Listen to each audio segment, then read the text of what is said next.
देवी स्तूयते नित्यं विबुधैर्वेदपारगैः सा मे वसतु जिह्वाग्रे ब्रह्मरूपा Saraswati ब्रह्मरूपा Saraswati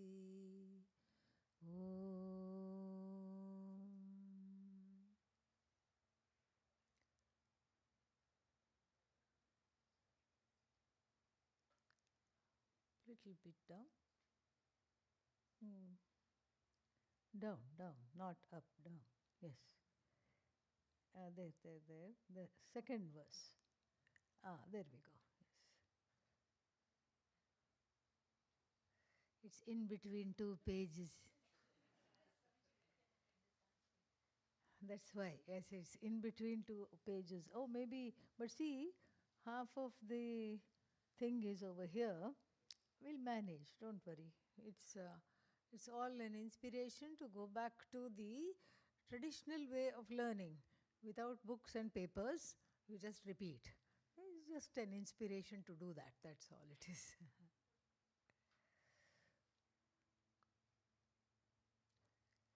Nacha prana sangyo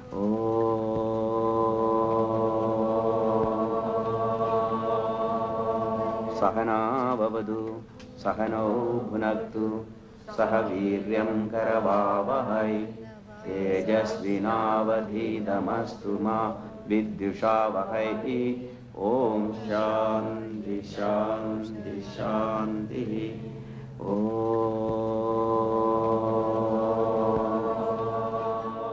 Swami Vishnudevananda was committed to peace because I think he had the experience of inner peace. And from his point of view, inner peace was no different from outer peace. First you have to find inner peace, inner light, then only we can have external peace and external light. He started centers, he trained teachers, he went places, he went beyond what the law, what the man-made law states about boundaries and about that. We all think that. We think that the birds can fly, why can't we? As we travel through these verses, the one that is absolute, which is invariable. And the invariable nature of this reality is at once experienced by me when I answer the question, are you here? Very clear. You don't have to go anywhere. Where is this invariable? You can't look for it. There is nothing to look for, because the invariable is that which you don't have to look for. In fact, it is you. It is the self-effulgent you, which is obtained immediately in the form of this consciousness, in this form of this awareness. Everything else is dispensable. The mind is eminently dispensable, as we saw in the last one. The mind, what else? The buddhi, the intellect, the ahankara, the emotions, all these are just a value-added adornment on that which is free, full, limitless, and invariable, which is the meaning of the word I. And then everything else is variable. And the variable and the invariable, in the beginning we make a separation so that we don't get mixed up. One is always identifying with a variable and coming to grief. So therefore first we separate, and then when we look at it deeper, we see that the variable is just an as though projection of the invariable. The variable is non-separate from the invariable. The variable we can call it effect, and the invariable is the causeless cause from this particular standpoint of the manifest universe. So with this small introduction, let us delve into the second verse. Nacha prana sangyaha. Sangya means that which is known as.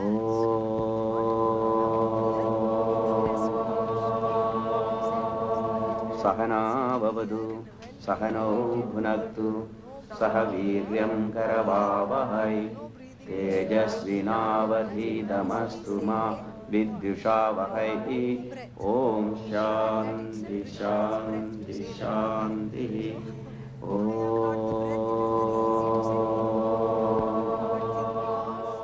Swami Vishnudevananda was committed to peace because I think he had the experience of inner peace.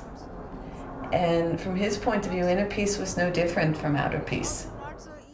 At first we have to find inner peace, inner light, then only we can have external peace and external light.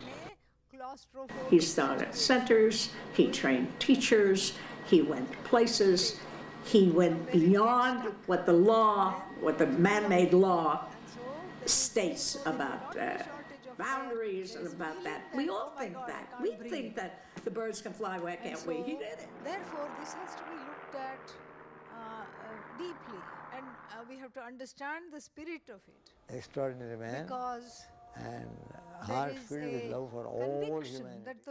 that I am dependent on the breath. It's very clear. If I hold my breath, I turn purple. So therefore, I must be dependent on the breath. If there is no breath, that means what? I am no longer alive. This is the common understanding. No breath, no life. And in the ancient times, to decide whether the breath was moving or prana was alive, they would put a small mirror under the nose of a comatose person or a person who was not responding to external, calls and stimuli. And if there was condensation on the mirror, oh, okay, the prana is active. But this is easier said than done, because the feeling is that of a complete dependence on prana.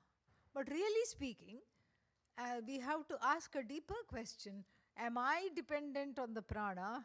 Is the I dependent on the prana, or is the body dependent on respiration? What keeps the body alive? The body means the body, mind, sense complex alive, clearly is the prana. The I of which we speak is the one because of whom prana exists, because of whom prana moves, because of whose presence the prana behaves in the ways that it should. This is what it is. The prana is very, very important, extremely important. If the prana goes away, then very difficult. Other things go away. If the eyes go away for some time, then no problem. And if what is that? If the ears go away, one cannot hear, still one can exist. But if the prana goes away, very difficult. So the orientation here is to think that I am dependent on the respiration. And that's why prana is not something that is in my hands at all. Thank God, because then I'll never be able to sleep. I have to choose between either breathing or sleeping. If the prana was in my hands, I'll never be able to sleep, and then I have to choose. Am I going to be breathing? Am I going to be sleeping? Because if I'm going to sleep, then I'll forget to breathe, and then I will not be alive. So therefore, here the I has to be firmly placed in that which is invariable.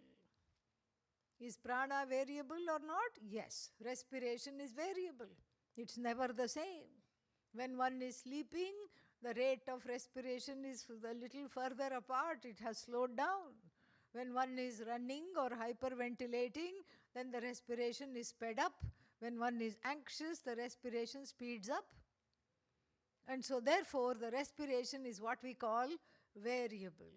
And that which is variable is part of the dependent reality. It's not an independent, self-standing reality like the I, which does not depend on anything else to be cognized. It is in fact the cognizer. And so therefore, what we have to understand here is extremely important, that the I does not depend, the I of which we speak does not depend on the prana. What does the I depend on? Nothing. In fact, Then if we are ready to go to the next level, we say that it's the other way round. The prana depends on the I. And this is what the thing is. Prana depends on the I. But even on the level of the variable, we see a certain connection. What we call the 5 elements, Vayu, we see as a Devata. Devata means as a deity. Why is it a deity? Because it is a creation, a projection of Chidananda. It is a projection of Chidananda Rupa. It is a projection of that very Chit, Sat Chit. It is a projection, and therefore it is sacred, it is holy. So therefore we can say, Namaste Vayo, Tvameva Pratyaksham Brahmasi. You are the incarnation of Brahman that I can actually interact with. Because Brahman being invisible, being the truth of me, which I am struggling to understand, but then in this prayer, I look upon you, Vayu, which is a creation, a projection of this Brahman as the very Brahman itself. So this Vayu, which is quote unquote outside, then when I take a deep breath, what happens? It becomes my prana. That Vayu becomes now my prana. Same thing. It's also Bhagavan. It's also Ishvara. Prano vai Ishvara. And so therefore, the practice of various kinds of pranayama will make this point clear. Ayama means a certain kind of a discipline, an exercise. And so the exercise with regard to prana, what does it make clear? It makes clear the difference between the variable and the invariable. I can discipline the prana. I can decide how long I am going to do kumbhaka, how long I am going to do rechaka, how long am I going to hold the breath. The in-breath, after the in-breath, how long can I hold?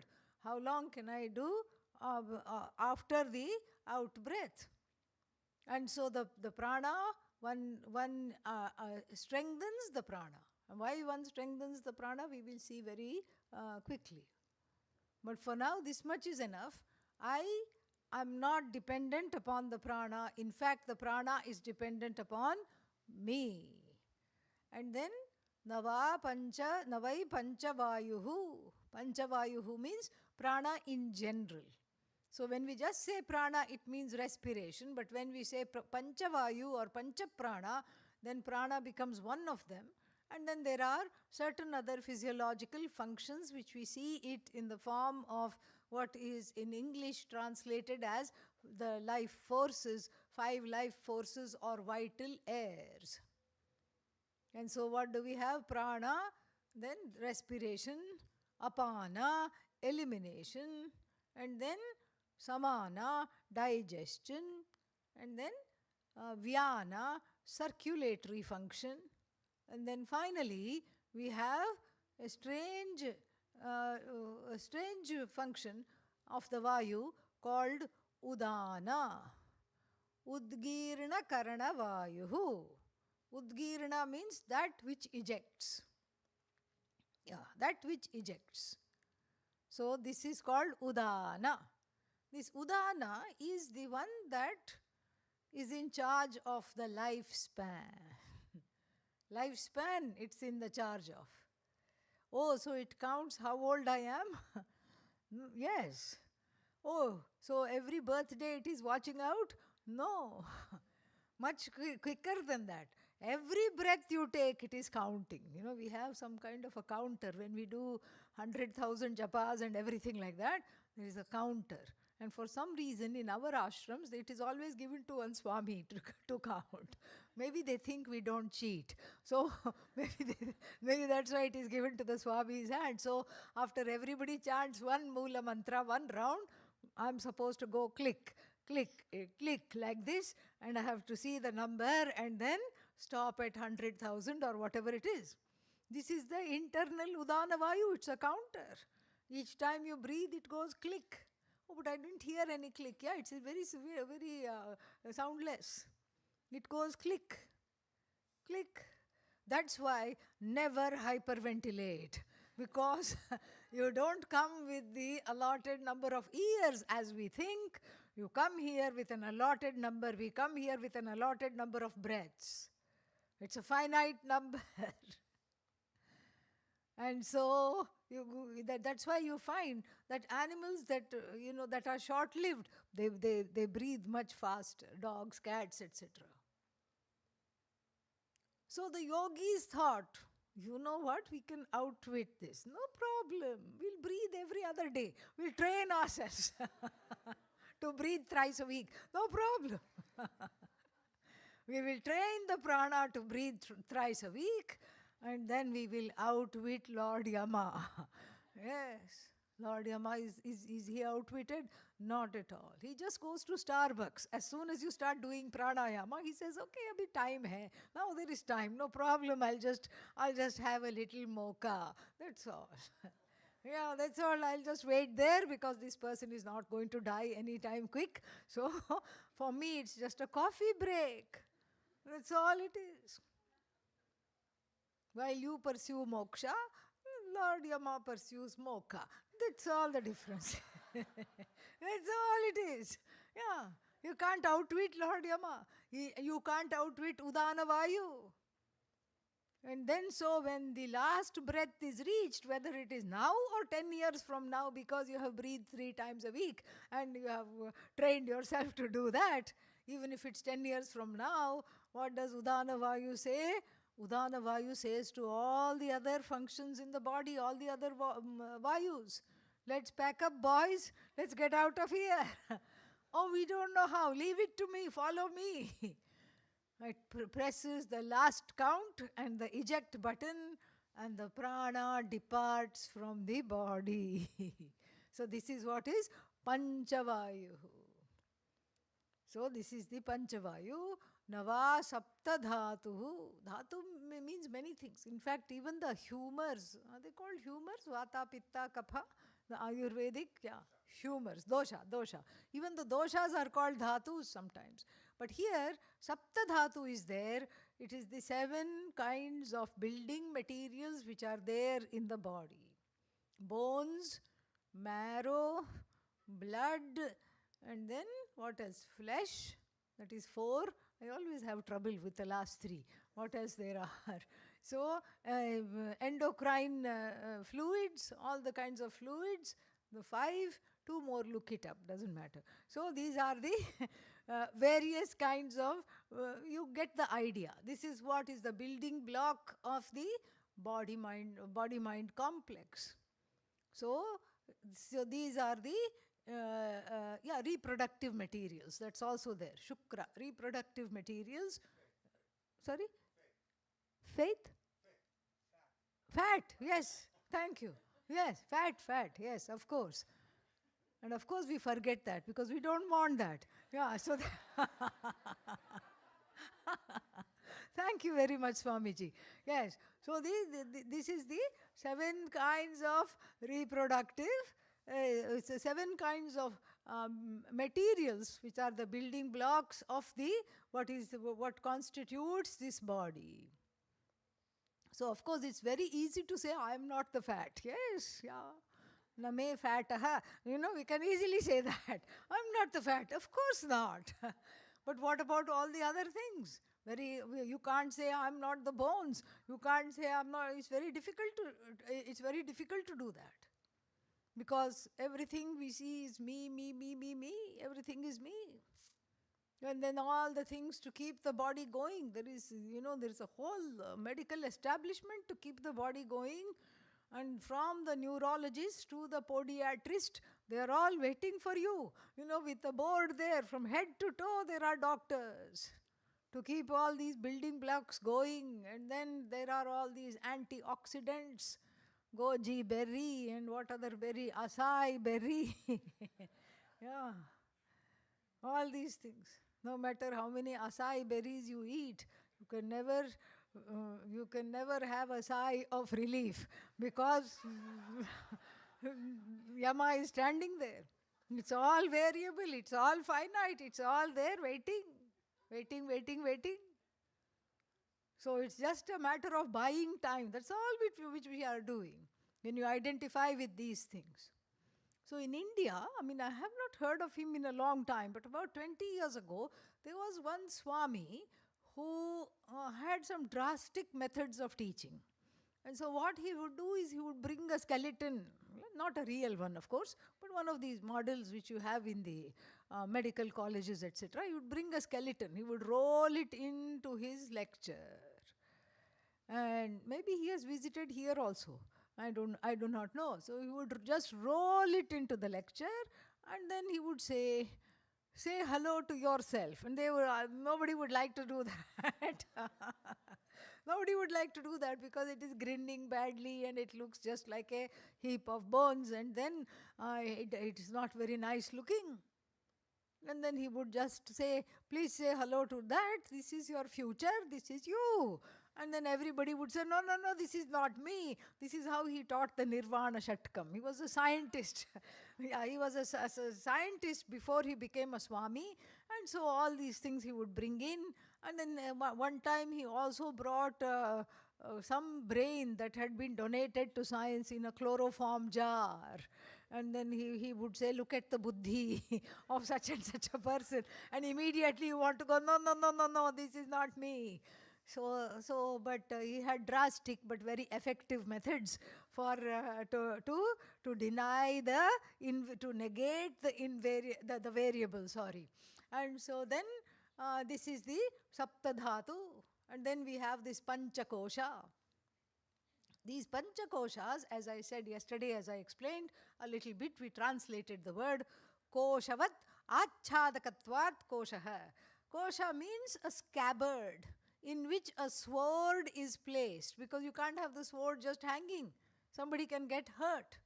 So what is the shape of the scabbard which houses the sword? It looks exactly like the sword, correct? It's got the same shape as the sword. It's a little bigger, that's all. It houses the sword. So this is what is called kosha. Achadakatvat means which as though covers. Just like nothing can cover the sun, not even the shadow of the earth, which we call eclipse, can cover the sun. So what is it that covers? Nothing covers. In fact, it's because the shadow of the moon, So just because the shadow of the moon is there, we can't say the sun is gone. The sun is not gone at all. The sun is very much there. What has happened? In fact, because of the sunlight, we can see the shadow. And so similarly here, the kosha are various areas or levels of mistakes we can make. Common areas of mistakes have been catalogued and are called koshaha. Very, very interesting. So the first level of mistake we all know and love is what? I am as good as the body. I am as good as the body. This is called Annamaya Kosha. The Maya in all these Annamaya, Pranamaya, you will hear the word, the suffix Maya a lot. It means Vikara. Vikararthe. Vikara means modification. Annam means food. So what is this body? Swami Vishnudevananda was committed to peace because that I ate yesterday. I think he had the experience of inner peace. Not exactly. It's not that and from his point of view, inner peace was no different from outer peace. No. It is first we a have to find inner peace, modification inner of light. the tofu. Then only we can have external peace and external. Through which the rasa, Annamaya rasa, the nutrients somehow have been extracted. So this whole body is a product of food, a modification of food. Even when you were a baby, as soon as you were born, the body is a modification of the food eaten by the parents. This is what it is. And so this food body is immediately thought of as I. This is what I am. I am as good as the body. This is what is Annamaya Kosha, a big trap. And it doesn't go away very easily. This body, the body awareness as me doesn't go away very easily. Lot of tapas is needed, lot of Vedanta Shravanam, listening to Vedanta is needed, because the orientation is many, many, many lifetimes long. The orientation, no matter in which life form one is born, even the cat, the dog, all of them have this mistake. They make this mistake. What is the mistake? I am as good as this body. So this is what is called Annamaya Kosha, a trap of misidentification. How to get out of this? Look upon Annam as Brahman. Annam means food. Food is Brahman. See, we go to the collective. Because as long as you stay with this body, the doldrums never end. It is hurting, it is paining, it is doing this, it is doing that. And it is like this, it is like that. All the time one is complaining. So you go to not the food that is eaten by the body, but you look at food in general and you see that it is given. The trees produce the food, the plants produce the food, and it is all given for us. And that which is given in the tradition is non-separate from the giver. And so, in that which is given, I see the face of the giver. Annam brahmeti vyajanat. So this is what one sees. In Brahman, in Annam, we see Brahman. We meditate upon Brahman as food. It's a upasana, it's a particular kind of a very effective meditation. And then if you have done this meditation, I have not done this meditation, but even in your last life, that means that the phala, what's the word for it? Phala means the result of this meditation is that you will be surrounded by wonderful food all the time. So if you find that your life is always full of food, know that you have done this meditation in the past life, in some life or the other. Yes. And then when you look upon Annam as Brahman, then you see that it is nourishing everything. It is a variable form of Brahman. We saw that there are two forms. The variable form of Brahman, which is non-separate from the invariable form. So I can see Annam as worshipful, and then I do not any longer think of Annam as connected to this body, or I am as good as this body. Very ingenious method of transcending this particular kosha. Then the next one we have already discussed in a certain way, pranamaya kosha. This is a vikara of the prana, vayu vikara. Pranamaya kosha is more subtle than the annamaya kosha. Food is of course much more gross than the prana, which is much more subtle, and that which is subtle pervades that which is gross, always. So then, for example, we can see this in a cube of ice. How much space does it occupy?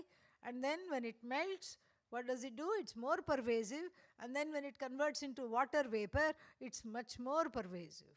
That which is subtle pervades that which is gross, is more pervasive. So prana is more pervasive. So then as soon as I say, I am as good as this body, then the Upanishad leads us to see, no, you're not the body. What are you now? You are prana. Oh, okay. Why not straight away say you are Brahman, because that person is not ready for that. It is a particular kind of a maxim called Shakha Chandra Nyaya or Arundhati Darshana Nyaya. Both are same. So Shakha Chandra Nyaya is like showing the crescent moon to a small child. A 2-year-old baby, 1-year-old baby. The mother is holding the baby, and if the crescent moon is very light, it cannot see it. So what does the mother do? for this toddler, the mother holds the baby in her hand and first points out something gross. Do you see the tree? Yes, tree, tree, tree. Okay, do you see the branch below? The mother positions herself so that the moon is seen between two branches. Do you see this branch? Yes. Is that the moon? No, no, no, that's not the moon. Do you see the top branch? The child says, yes. Is that the moon? No. Now look in between. Ah, yes, I can see the moon. This is how the mother Shruti, who is the mother of us all, with so much compassion, takes us step by step because we are not ready to understand I'm not any of these koshas. So this is Brahman. Yes, this is Brahman, but this is, Brahman is not Annamaya. What is then Brahman? Next one, Pranamaya. But then this prana also is vikara, is also modified, is also variable, and then after that we go to something more subtle than the prana, that which can manage the prana and discipline the prana, which is what? Manomaya. This is Manomaya.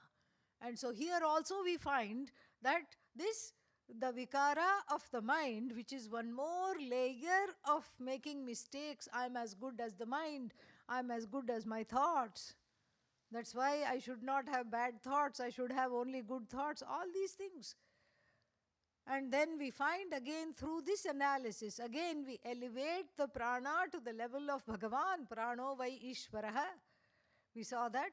And then from there, we understand that we see that it is a form of prayer and meditation to the collective prana. And then I redeem myself from this identification. I am as good as the prana. Same thing is done in the level of the Manomaya Kosha. The Manomaya is also again not Atma. Why? Because it is variable. Because it is cognizable. It is a product of this cognition. So then I look at the collective mind, and there is an upasana on the mind. And the limitations of the mind are pointed out. The limitations of the mind are pointed out, and then again we look at the next kosha, which is even more pervasive than the mind, which is Vijnanamaya kosha. Very, very subtle. What does it say? I am as good as what I do. It is the hidden or not so hidden sometimes doership. This is the doership. And meaning, I am the agent of action. I am nothing but the agent of action. This is what is a mistake that one does. As soon as I say, I did this, immediately guilt comes in. Why? I wish I had done better. Why did I leave this out? Why didn't I do this better? And then, as soon as you understand this as oneself, doer is me, I am as good as the doer, sorrow sets in. Guilt always leads to sorrow. And so, we have to see, the doer is of course Brahman. Brahman is not the doer. Just like you go back, if you don't understand this, go back to the actor-beggar story. Beggar is of course the actor. Actor is not the beggar. And the actor here is me. I am this actor. I'm playing the role, as it were, of the beggar. I am not the beggar. And so in this manner, I transcend, so to speak, the mistake that I am as good as what I do. Then even Anandamaya is a kosha, because we are not talking of Chidananda here. We are talking of the Ananda in the everyday that is subject to ups and downs, and various gradations. So then there is what? There is chocolate cake. Where? Yeah. Brunch is hours away. Where is chocolate cake? Immediately the ears perk up, the eyes look for the chocolate cake. There is a certain change in the mind, a positive change. What is that? It is called moda, a certain kind of a level of delight. And then you see the chocolate cake, You're still unsure. Maybe it's for somebody else. No, it's for you. Have. The moda turns into, first it is Priya, the meaning, just there is the thought of chocolate cake. Priya, this is really for you. You look at this chocolate cake. Moda, little more happiness. First is just to smile, then 4 teeth come out, and then an open smile. And then what happens? You say, thank you very much. This cake is for me. Fantastic. And then you wait for the other person to leave. Why? Because you don't want to share. If they are there, you have to cut 2 pieces. This way you can have it all for yourself. So you say, okay, thank you very much. Bye-bye. And then all the 32 teeth come out. Not only to smile, but also to eat. Pramoda. So you see, this kind of an ananda is variable. It's not the invariable ananda which even supports this variable ananda. This is the variable ananda to which I catch on. And then what happens? Tomorrow no chocolate cake. What is left is only an ache. The sea is silent. Okay? So therefore what? So therefore there is misery again. That's why it is Anandamaya Kosha. All these things are not me. Now these are all just various roles of the body-mind sense complex, variable roles through which I go through in the course of my life, and this is what I do. And so therefore what? So therefore none of this is me. Nava panchakoshaha. And finally, Vak Pani Padam. Vak is what? Speech. Pani is hands. Padam, feet. Pada, feet. And then Upastha, the organs of reproduction, reproductive organs, Upastha, eliminatory organs, Payu.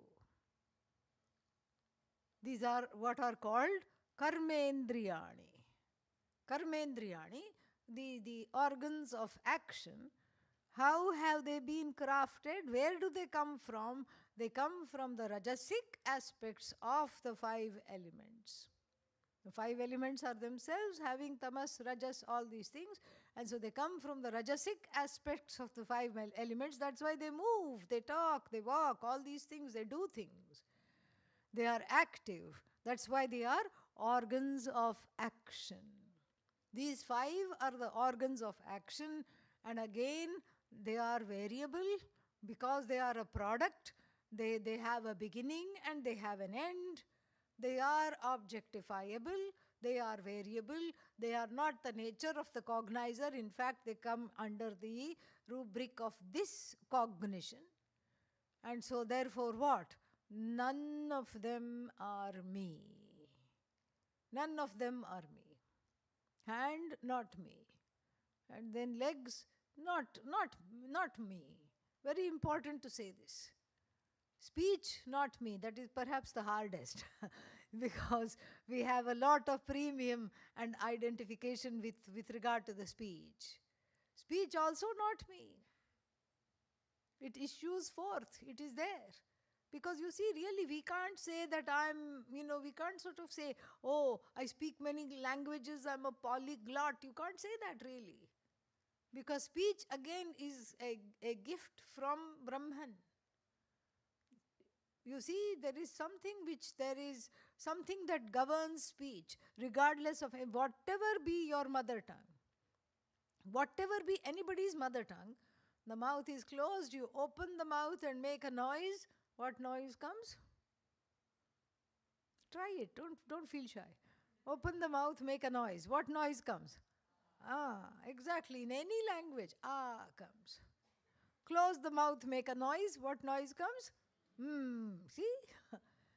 That's all it is. It's universal. Language has a universal aspect to it, and that's why we are not in charge of speech. Speech is given, the ability to talk is given, The ability to not talk is also given. Maunam. Try it, you will like it. It's very, very nice. It's wonderful. It's a wonderful sadhana. Because the speech, with the speech, when one identifies with the speech, then one can inflict hurt on others. And so therefore, what to say is important. There are rules about what to say. What not to say is important. When to say is important. When to not talk, when to keep silent is important. How to know when to keep silent? If you don't know when to keep silent, keep silent. Yeah. Nothing is lost. Very easy. We just complicate matters. Yeah. Oh, sometimes I don't know what to say. Doesn't matter. Very good. Don't say anything. Yeah. Don't say anything at all. So Navak, Panipadam, this Panipada, the hands and legs also like to take a lot of credit. I did it, I did this. I did this with my own hands. So people who are, this I found out, this was something very interesting. So then I had a seatmate in the plane. These plane journeys are very educative. You meet so many people. And so it was a hot day in the summer, and she was wearing gloves, white gloves till here. And so I said, this is not my business. It is her hands, not my hand. Let her wear gloves, this thing.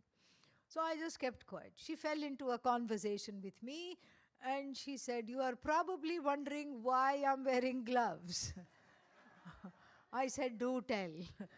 And then she said, I am a hand model. And she proceeded to remove the gloves and show me that she had the best pair of hands in the whole world. It's not a single flaw, not a single wrinkle, not a single bone standing out, nothing, everything manicured. The mani was very well done and everything very nice. She's holding it, she's showing it to me. I'm sitting here, she's sitting there. So I said, pray tell, what does it mean to be a hand model? I have to look after the hands all the time. I should, there is a special solution to wash them, these soaps and all, I should not, this thing. I said, they will not allow me to use soaps. They will not allow me to do this. They will not allow me to do that. They will not allow me to play an instrument, because then the calluses develop with sitar, veena, violin, all these things. They will not allow me to do that. I said, who is this they? Then I found out her hands are insured. Okay? Yeah. Because if something happens to the hands, she will lose her livelihood.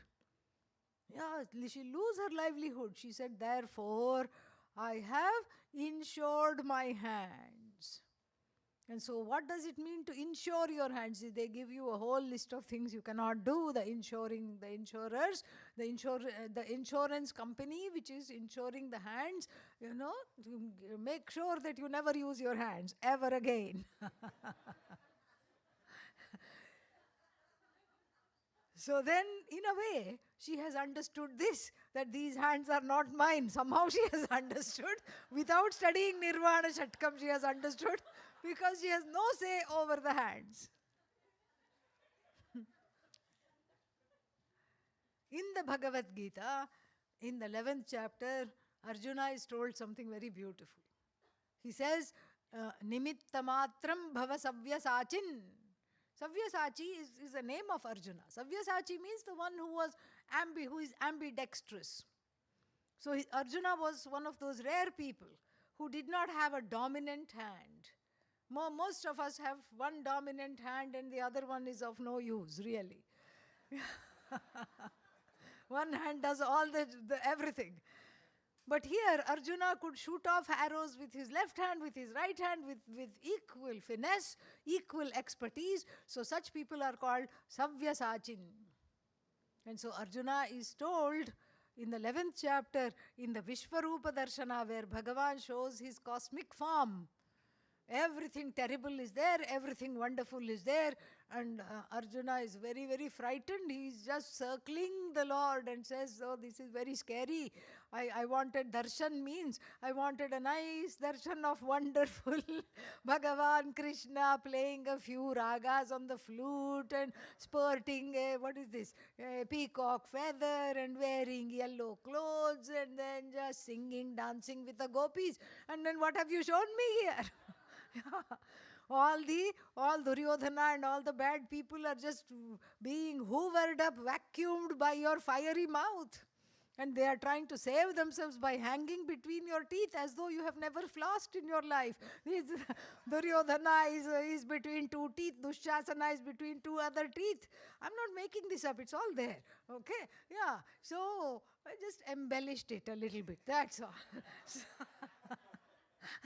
So then, what to do now? So therefore, Arjuna is very frightened. He keeps circling the Lord. He says, oh, that time I thought you were my friend. Sorry. The other time, I just threw a little pebble at you. Sorry. Namaskar, namaskar, namaskar. How do I get out of this fear? And he is told, Nimitta matram bhava. You don't be the cause of action. Your wonderful ambidextrous hands, they are not the cause, they are not the authors of action. They are just the instruments of my action. This is a very nice way to transcend this particular block here, thinking they are my hands. That's why as soon as we wake up in the tradition, we look at the hands. It is a gift. May I do only dharmic and righteous things with my hands today. And when the feet touch the earth, when I wake up, there is a silent prayer. May I not be a burden on Mother Earth. This is how we learn, even in the everyday, how to just lose a little bit of the strong identification with the organs of action. More we'll see tonight. Om Purnamadav Purnamidam Purnat Purnamudachyate Purnasya Purnamadaya Purnamevavashishyate. Om Shanti Shanti Shanti. Harihi Om Shri Gurubhyo Namaha. Harihi Om.